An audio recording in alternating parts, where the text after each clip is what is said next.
Hey, I'm Yoga, I'm Shark. and you're watching JUICED. Hey, so today we're gonna be reviewing a guy called Kwame. Okay, so I'm pretty new to Kwame. My boy Shark over here is the one that put me onto Kwame. I've heard a couple of his songs before, and I've listened to the EP again because Shark put me on it. Yeah. But Shark's been a long time fan of Kwame, so I'm gonna let him handle the whole background information on Kwame. And as far as album review goes, EP review goes, EP of course. Yeah. As far as this EP review goes, I'm gonna be taking this from a purely like subjective point of view, rather than someone that's seeing Kwame grow as an artist. And this is my view as a newcomer to his music. Yeah, and I'll be reviewing it as because I listened to his old album in 2016. I think that's his debut, like his debut album. So I'll be comparing a few songs here and there from that. And yeah, so we're gonna be doing this by segments. And the first one is gonna be sonically, then direction, the depth, the themes, and then we'll have our ratings. Yeah, and then we'll have a segment, small bit, for our most favorite songs on the EP and our least favorite songs on the EP. Yeah.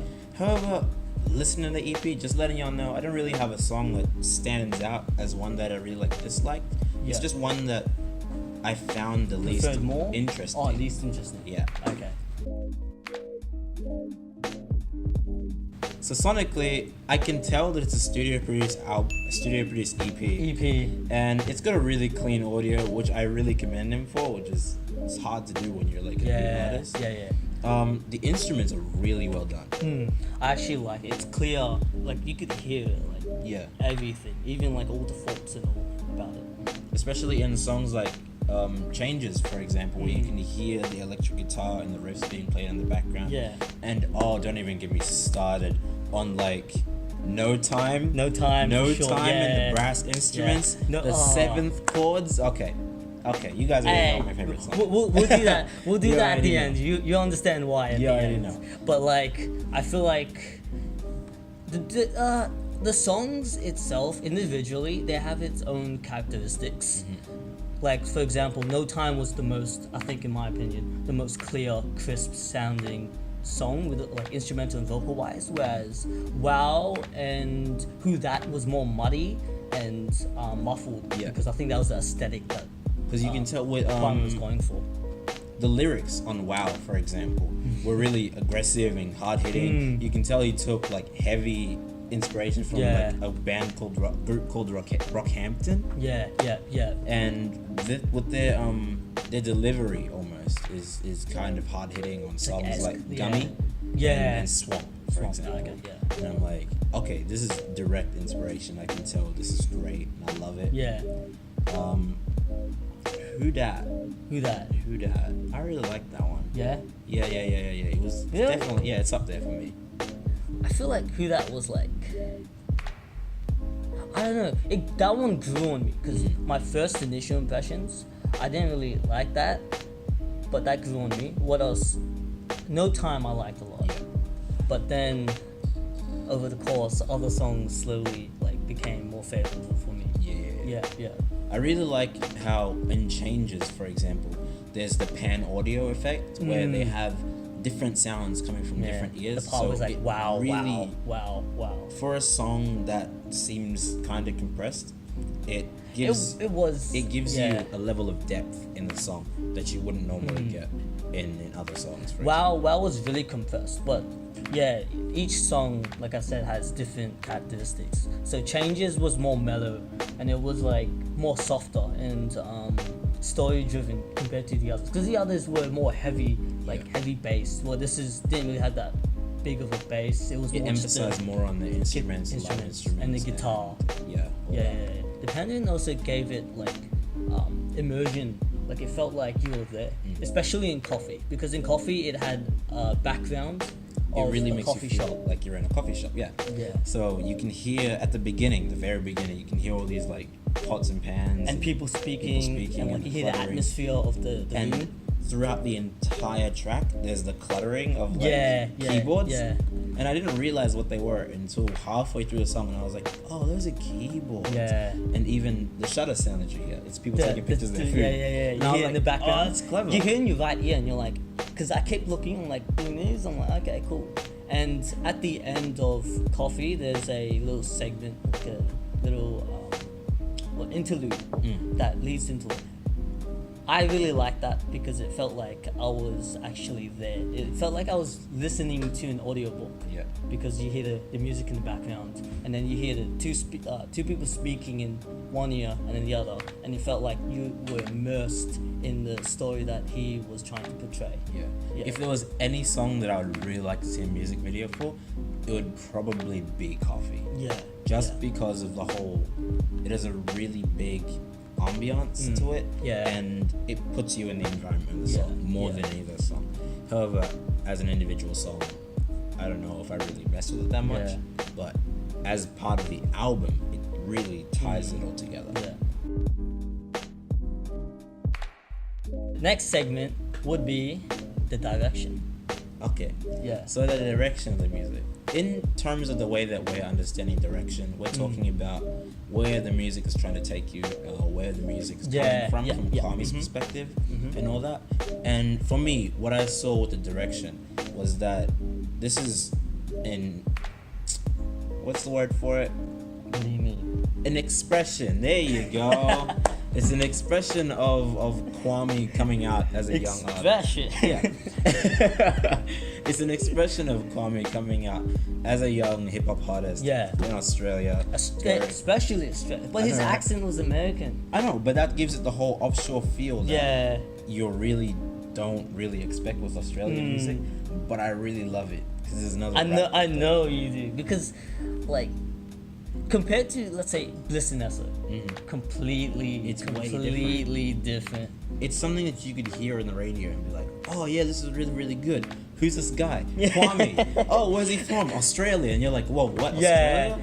That's why when I was listening to the parts where it has him just talking normally, I was like, that's an Australian accent. That's like, I was like, wait, what? But yeah, it's shocking. Like, it's a shock factor. You're like, whoa. It gives you that whole like, oh, we got Australian people out like here. Australian people could actually like blend in, you know, with the mainstream. It's dope. It's really, really cool to see. You can also see that this is him and his communication almost with the many females, or just one that he's had with his life. I don't know if he's taken the whole Daniel Caesar inspiration of combining multiple the females into the one female in his head, or if it's an experience that he's had with one female that drove him to write this whole EP. You can tell that he's having communication with her. There's a communication breakdown. Breakdown. And he's trying to fix it, but it's not going to work out. That's especially evident in songs like Coffee. Especially Coffee and Change, because he talks about saying how I'm trying to change myself to please you, but you're the one who's fucking up. You know? And especially in Coffee with the skit. With the skit. Because he's like, I don't know what's going on. And then she's like, why won't you just tell me? Why can't you be straight up? And he's like, but it's you though. You always push things onto me like it's not my problem. And then she's like, what about us? And it's like, there is no us, you know? Like, And I'm like, oh shit, this is like, you really feel it. You feel it. And I'm like, okay, so he's really taking us into his personal life. And you can feel the connection, the emotional connections to the music, and you can build on yourself. Especially if you've been in a position like that, you can be like, oh, I feel this.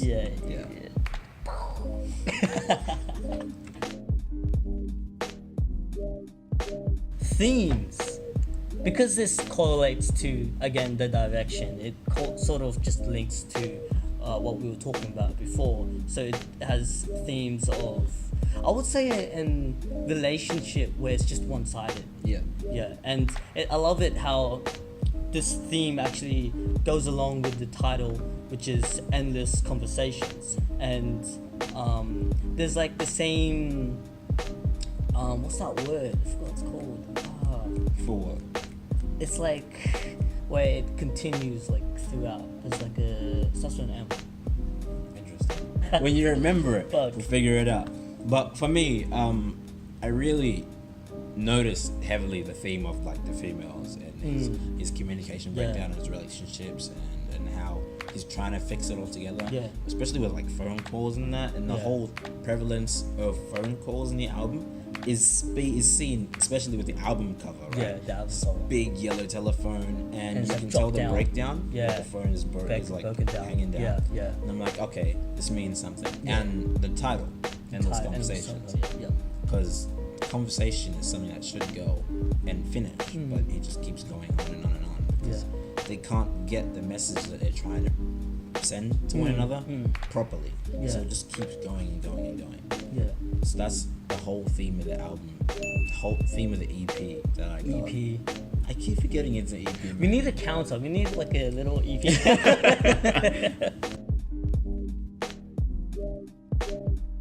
Alright, so we'll go into the segment of most favorite song and least favorite song. Okay. Yeah. So for this one, I got like a whole thing written down because I'm obsessed with the song, and I replayed it every hour for the last 6 hours. Okay, the song is great.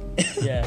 But this is from my perspective, so the song might not be great to you, but your opinion is wrong. So I would love to see this.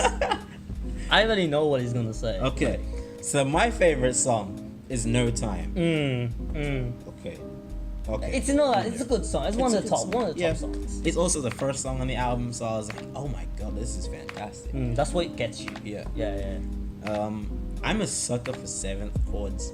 So when I heard the seventh chord on the synth at the beginning, I was like, fuck. This is great. Alright. And then there's the melody going on in the background, and I'm like, whoa. It really immersed me into the music, and his lyrics are so clean and crisp. That's the most clean, crisp song. Like the others were kind of muddy. Yeah. And his flow in the song goes, it's pretty snappy as well, and it switches up, so it doesn't keep you in this rhythm. It goes like da, and then goes again, and I'm like, whoa, what just happened? And then I gotta go back again. Yeah. And the chorus, fam. The chorus is amazing. Okay, there's so many instruments, there's so much going on. There is so much. But it all fits together like pieces of a puzzle. It does, but I feel like because of there's so much going on, it kind of like clutters, it clashes a bit. That's what I had one issue, because it's all it was just compressed. At one point, you're trying to like fight between the vocals and the instrumentals. Okay, that's one problem I had with it. Yeah. With the hook, when you get you start hearing the brass, you start hearing the saxophone coming, and you start hearing the trumpet, and I'm like, whoa, okay, so this is picking up, and then you get to the chorus, and you can hear the choir, and I didn't really pick up on the choir until I think maybe my third time listening to it, and then I was like, this is such a good. That's actually funny, because that's similar with me. Like a few days ago when I was listening to it again, I was like, oh wait, there's a choir going Exactly. Yeah. And like there's the saxophone that like it's like chill, but then the choir elevates it a bit more. Yeah. It really gives it that kind of jazz hip hop feel, kind of like a Nujabes feel, or like a Jay Dilla feel, if you guys know what I'm talking about. The song loops as well. It's not a perfect loop, but it loops. Yeah. Because it starts off with the whole simple just notes on the piano, and then it ends in that same way. It just fades out. And I didn't notice that because it keeps going and going and going and going and going. And you're like, oh, when's the song ended? And you realize I've been listening to it for 3 times in a row for the last 30 minutes. Yeah. Alright, least favorite song. Alright. No, your face. My favorite song. Okay, my favorite song is. This guy. I'm pretty sure it's hinted. What do you mean? It's hinted. It's like yours. Just say it. My favorite song is Change. Okay. Well, since you're a sucker for 7 chords, I'm a sucker for lead guitar, especially when it's just like the melody. Yeah. I love the melody and like hear the high strings. Yeah. Fucking. So, as I had because I had an issue with the cluttering with this song, it's the complete opposite. It's more like space. It's simple. Yeah, it's just so spaced out. It's mellow. It's so mellow. It gives so much time for you to hear everything. The vocals. Yeah, and to understand and listen to what he's saying.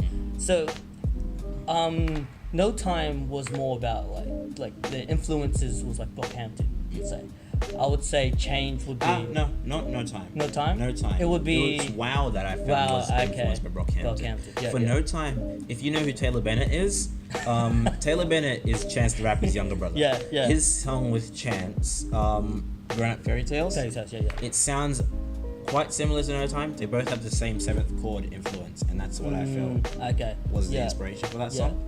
So, like that, but Change, I felt like the flow and the style that he portrayed, like when he's saying a story, was more driven towards like J. Cole, because at one point he switches it up, and you're like, oh shit, like it's pretty good. Like I felt that Change was more catchier than No Time. Like, yeah, I felt like it was way more catchier, and the way that he says it, when he gets really like amped up and angry at the certain lines that he says, there's a layer of like an auto-tune high-pitched voice that goes along with it, and it gives you like an eerie like, oh, he's really mad kind of feel. And you're like, it brings up the intensity. I know it brings up the intensity, and like it contrasts with the melodramatic like instrumental. You're like, oh, hang on, like he's really upset,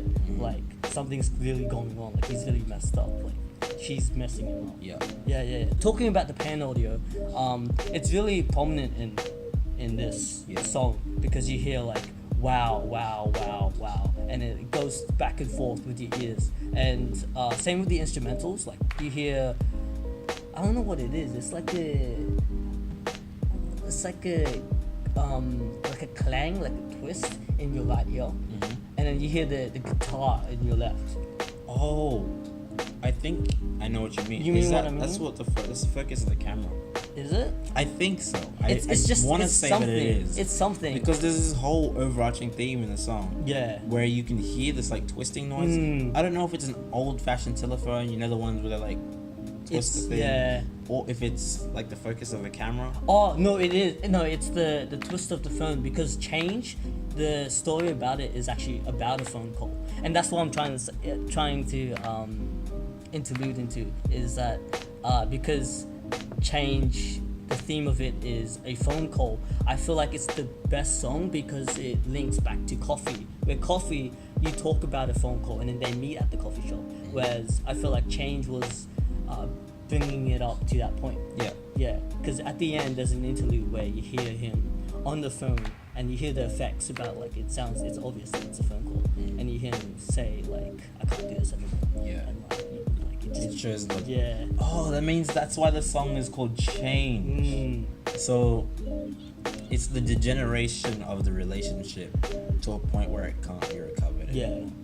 So that's the big change in the life, and in a song that's happening. And it also changes the album, because every song past that point is different. The other songs were more like, so No Time was like, hey, Wow was upbeat. Like, Wow was upbeat as hell. Who That was a bit more upbeat. But then they get coffee shop, and it changes completely, and it goes to the coffee shop. Then they're talking. Then Changes has the whole like phone call. It's really sad. It gets more mellow, and you're like, oh, okay. Then straight after that, it goes to another more mellow song, and then I'm like, oh, okay. Well, that's something I only picked up now. Thank you for that. Alright, so dislikes. Okay, it's not really a dislike. It's just the song that's lowest on my chart. Alright, lowest on the chart. Loved songs. Alright, what was it? This whole EP is fantastic. Don't get me wrong, it's great. But this is the song that I really like. As a song on its own, felt like it didn't really work. But in the setting of the EP and the story that it's trying to tell, it makes sense. It's great. So that would be Coffee. Okay. I disagree highly, because we're talking about, this is an EP review. Yes. Okay, but this is my least favorite song. Genius. But like the overarching like theme, it conveys that so well. Okay. It's just a good song. But on the way to uni, can I listen to Coffee on repeat? Can I hear the same skit over and over again? Maybe when you're going home. Okay. Long day, hard work. You just listen to it and you just hear like the ambience of the coffee shop and you just feel serenity. It's gonna give me anxiety. Okay, this is why I don't go on dates, man. It reminds me of the What? Don't talk about that. Don't talk about that on camera. So, it feels, to me, it felt like a homework edit. I know he gets mad when I say that, but it felt like a homework edit to me. There's like the whole rain effect, and it goes, and then there's a small bit where he sings, and I'm like, not sing, is it sing or rap? It's a mixture of both. It's both. Yeah. And I'm like, I wish I could hear this more, on this track in particular. But the track is only 3 minutes long, and to make it any longer would make it like a drag to listen to. And I would really, really love for it to have an emphasis on his vocal performance and his dynamic. But he can't really sing as well. An artist. He's pretty good. He's okay, but you hear the auto-tune. You could hear the auto-tune. You could hear the effects and the post-production of his voice. You could tell he's an okay singer, but he's not the best. Yeah. He's not like Chance the Rapper kind of. Yeah, okay, that's fair enough. And the feature was great. Don't get me wrong, the feature was amazing, but it was a very long feature. So I was like, okay, wish you could have like 2 or more verses. If it was broken down into like 2 verses, or like if he had her on the chorus and then had her rapping and then had himself rapping at the beginning and in the middle or something like that, and then maybe had a skit at the end or at the beginning. You know what I mean? It would work. It was kind of a skit in the beginning. It set the theme of the song with you just hear the coffee shop like. Was it like the music slow, like it's quiet and then it rises, and then it does the same. It just ends. Yeah, but as a song, it's not something that I can really repeat and listen to over and over again. Whereas No Time, for example, is something that I can really like. Oh yeah, I feel this. Even like if I'm like low or something, I can still listen to No Time and be like, all right, just because I'm in love with 7th chords. But Coffee, I definitely see where it's coming from an EP standpoint and how it works to tie the whole EP together. I feel like it works like magnificently because it brings the 2 parts of the EP, the hype and the mellowed relationship breakdown, and brings them all together through that little bit of conversation that they have. I would like to see how that conversation ends though. It just kind of cuts off after they get their coffee. And after they get the coffee. I really want to see No, how but that I ends. like that because it further implicates the endless conversation because you're like, what happened next? Yeah, like exactly. it also like shows the awkwardness in the relationship. He's definitely improved since the last time. Yeah. Like I've heard him. His flow has gotten better. Like and his writing too. Yeah. I like it. Yeah. It's awesome. Yeah. All right, so My dislike. your dislike. Yeah. My dislike. It would be the last song. It would be Freeway. I think that's called. Yeah. Yeah, I hate it. Well, I don't hate it. Okay, that's strong. That's very strong. Okay. I'm like, nah, I don't dislike the song. It's just my least like. You're like, I hate the song straight up. Okay, because I felt like it's an awkward song in terms of all of it. Because for one, the vocals is just highly like edited. It's just low. He's got that whole deep voice that I'm pretty sure a lot of Brockhampton people know what I'm talking about because they do it a lot in their songs. And it's whole deep voice. It's so slow. Like if you compare the tempo to the other songs, that's the slowest.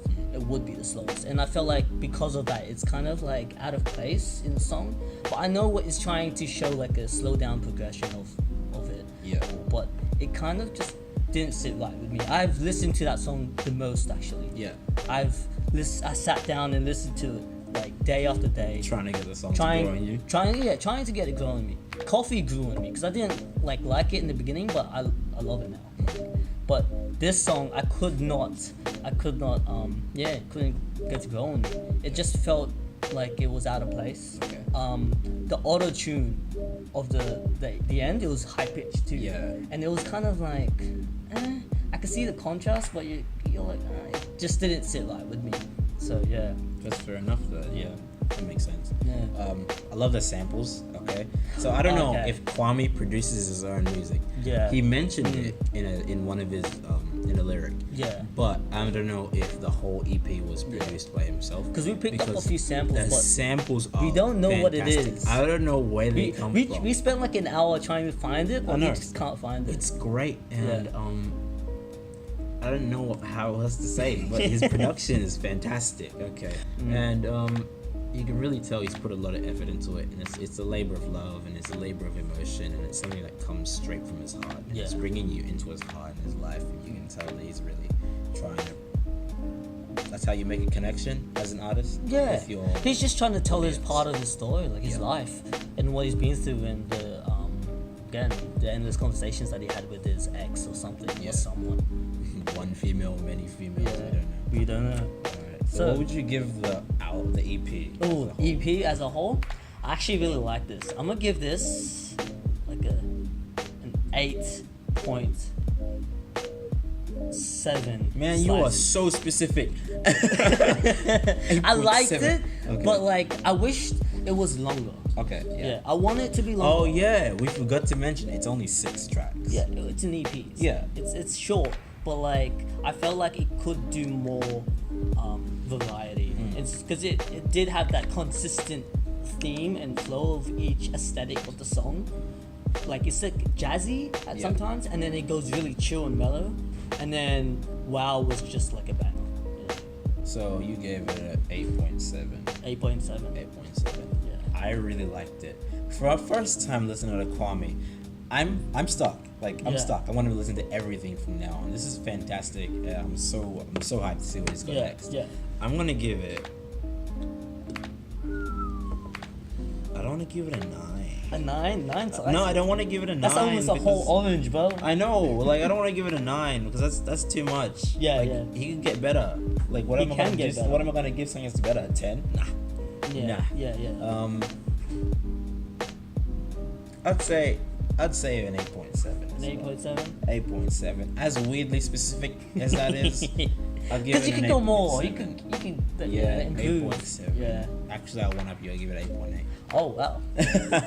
Wow. So that's been our review for Endless Conversation by Kwame. I think we're saying his name wrong. Kwame or someone correct us if you know this and you are a real Kwame fan, right? Yeah. So tell us what you think about the EP. Go listen to it. Links in the description. The Spotify link, SoundCloud link, all that's in the description. Go listen to it. It's really good. Yeah. This has been our opinion on it. This has been our view. This has been our review. This has been a juiced review. And thank you for paying attention. If you watched our last 2 videos, thank you for watching those. There's more to come. Y'all mean so much to us. Yeah. All 28 of y'all. That's actually quite a lot, man. I know. That's a whole classroom. For a whole week? It's crazy. That's I'm in disbelief, honestly. Yeah. Thank you. There's more things coming, more reviews coming. Hopefully you can give us feedback so we can get better at what we do, because we love what we're doing, and it's having fun and voicing our opinions on music and what we love. Exactly. Yeah, what we love. Yeah. So, alright, peeps. See ya.